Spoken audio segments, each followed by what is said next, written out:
Fala moçada, tudo bem? Vem cá, você está estudando para uma prova importante, para o seu vestibular, e precisa na leitura dos textos, principalmente na área de humanas ou linguagens, precisa assimilar o máximo de informações possíveis e fazer com que essas informações sejam cada vez mais consolidadas como memória de longo prazo? Então esse vídeo é para você, eu tenho uma dica importantíssima para ti.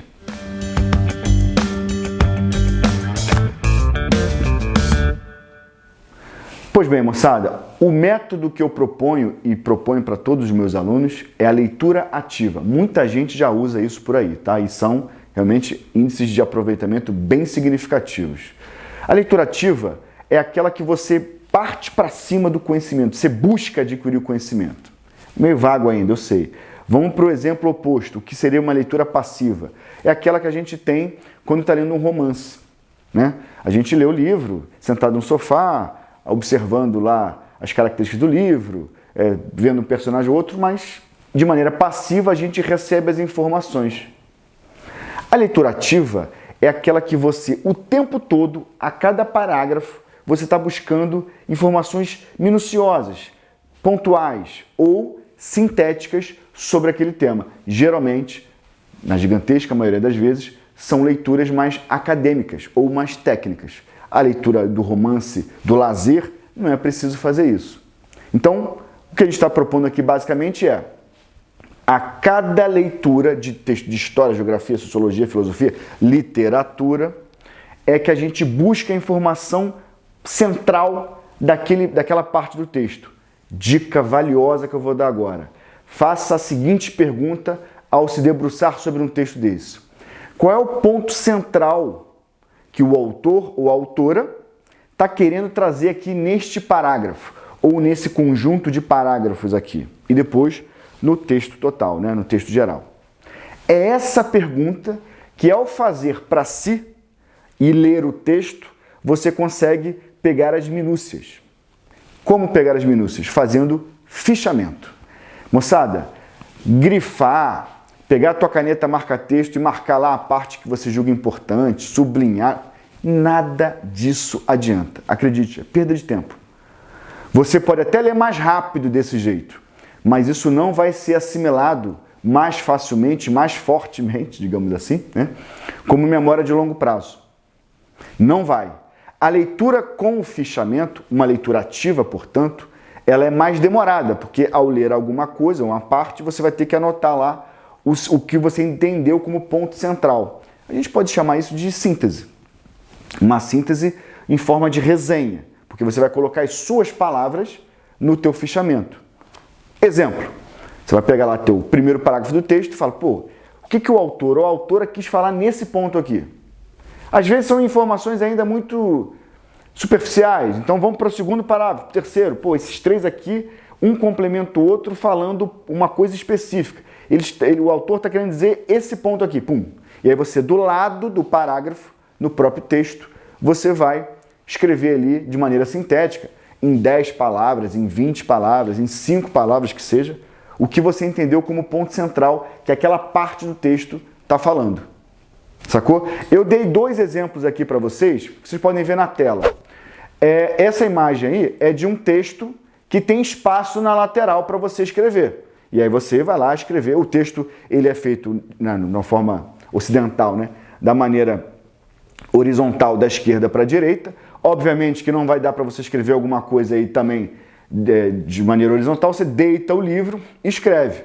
Aí vai ficar de maneira vertical, né? Mas deita o livro, deita a apostila e escreve ali do lado. Ou escreve em cima, ou escreve embaixo, mas escreva de maneira sintética o ponto que você identificou como ponto central ou do parágrafo ou desse conjunto de palavras que você demarcou previamente.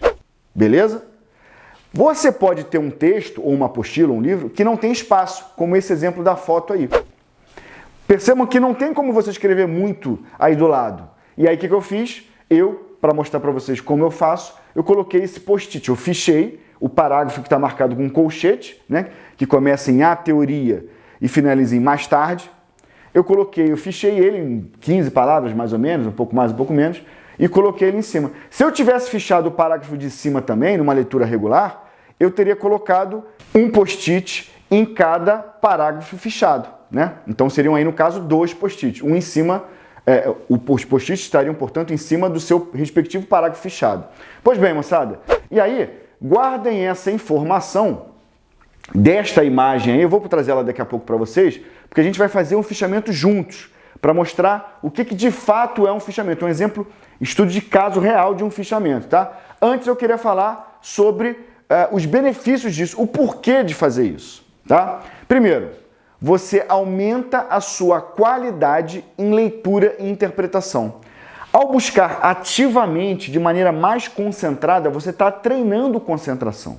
E ao treinar concentração, você está treinando concentração de maneira geral, para ler um texto de geografia, biologia, história, geral, português, literatura, geral. Então aumenta a sua capacidade de se concentrar, aumenta a sua capacidade interpretativa do texto, portanto, para português isso é central, principalmente uma prova como o Enem, que a base dela é de leitura e interpretação, tá? E segundo e terceiro ponto é que você melhora muito a qualidade técnica da leitura de humanas, no caso aqui do meu projeto, né? Então você vai ler melhor e vai entender mais história, geografia, filosofia, sociologia, porque a leitura que você vai ter é muito mais profunda, com muito mais qualidade. Então só tem benefícios. Ah, André, mas isso deve demorar muito tempo. Sim, leva um pouco mais de tempo do que uma leitura regular. Só que essa leitura mais profunda, mais atenciosa e mais cuidadosa te leva a assimilar mais fortemente um conteúdo e, portanto, exige menos revisões no futuro.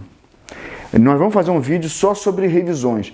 Cada autor, cada professor tem uma metodologia de resumo, de sequências de resumo, de revisões, perdão, resumo não, revisões diferentes. Eu vou trazer a minha e o que os meus alunos fazem, que eu indico para os meus alunos, tá? Mas basicamente é o seguinte, se você está com mais assimilação de conteúdo, você não precisa fazer tantas revisões no futuro. Então você acaba ganhando tempo no futuro. Você perde um pouquinho mais de tempo agora, mas ganha no futuro. Então, moçada, não tem contraindicação. Leitura ativa não tem contraindicação, tá? Beleza? Agora vamos para o exemplo de como fichar na prática exatamente um texto. Esse é um texto de história, tá? E aí vamos à leitura dele.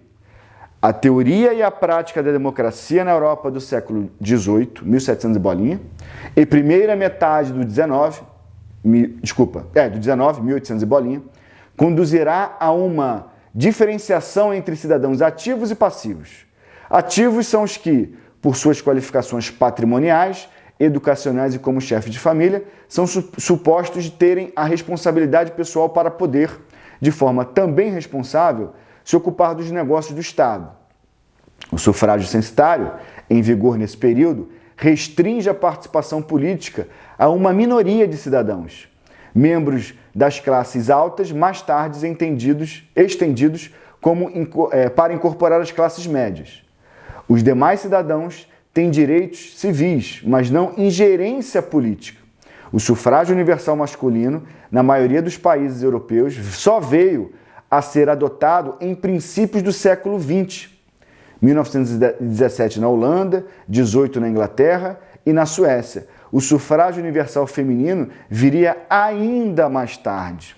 Pois bem, moçada, agora olha o que eu coloquei, que é uma síntese de todo esse parágrafo enorme que a gente acabou de ler. Olha o que eu coloquei. Conceito de democracia até o século XIX. Essa é a parte central do texto. Ele está dizendo qual era o conceito de democracia até o século XIX. E aí eu especifico um pouquinho. Sufrágio censitário masculino, especificando qual era o conceito de democracia até o século XIX. E que a participação política era baseada em bens materiais. Eu, portanto, me dou o trabalho de especificar até um pouquinho além do necessário. Mas para ficar claro, eu indico que vocês façam isso nesse primeiro momento. Qual o conceito geral e uma pequena especificidade sobre esse conceito geral. Isso é uma leitura ativa, com fichamento. Quer passar no vestibular, tem que mandar bem humanas, quer mandar bem humanas em linguagens, tem que fazer leitura ativa. Um abraço, até a próxima.